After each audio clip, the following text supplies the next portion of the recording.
Let me explain something important. Most people completely misunderstand how credit cards work. When people hear the word credit card, they instantly think of debt, stress, and financial problems. But what if I told you that credit cards can actually be used as tools to grow your wealth if you know how to handle them correctly? The problem isn't the credit card, the problem is how people use it. Most individuals swipe their cards for things that don't generate any value: shopping, vacations, eating out. In simple terms, they use borrowed money for consumption instead of creation. But there's another way to think about it. Instead of seeing credit cards as a liability, you can start viewing them as financial tools. Tools that give you access to capital. And capital, when used wisely, can help you build something that earns money. Understanding the difference. Before going deeper, you need to understand this. A debit card uses your own money. A credit card uses the bank's money. That's a huge difference. When you spend with a debit card, your balance instantly decreases. When you use a credit card, you're temporarily using someone else's money, and that gives you leverage. But here's the rule. You must stay in control.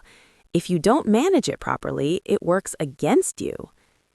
Idea: the smart way to use credit. Instead of using one card randomly and paying everything at once, a smarter approach is to stay active with your credit. Use multiple cards, rotate your spending, and pay them off consistently, not all at the same time. This shows financial activity, which improves your credit profile. And a strong credit profile opens doors: loans, investments, and bigger opportunities. Think of it like this. If lenders don't see you using credit, they won't trust you with more of it. Rethinking debt. We've all been taught that debt is bad, but that's only half the truth. Debt can be dangerous when used for things that don't bring returns, but when used strategically, it becomes a tool. In simple terms, debt is just the cost of accessing money. If you can borrow money at a low cost and use it to generate higher returns, you're creating an advantage. Using credit to build income. Now let's talk about real use cases. Imagine you want to start a business. You need money for tools, marketing, maybe hiring help. Instead of waiting years to save up, you can use credit responsibly to get started sooner. Or think about real estate. You might use credit for upfront costs, improve a property, and generate rental income or profit from selling it. The idea is simple. Use borrowed money to create something that produces income, then use that income to repay the debt.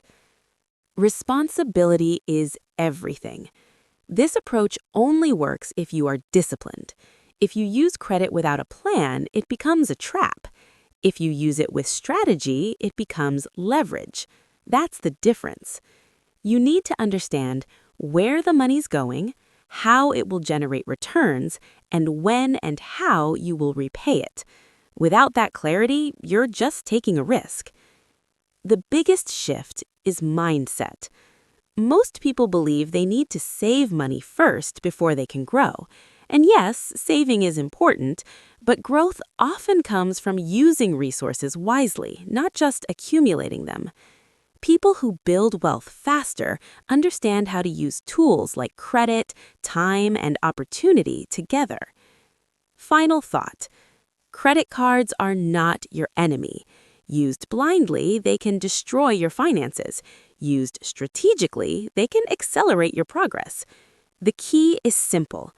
Don't use credit to impress others. Use it to build something that pays you back.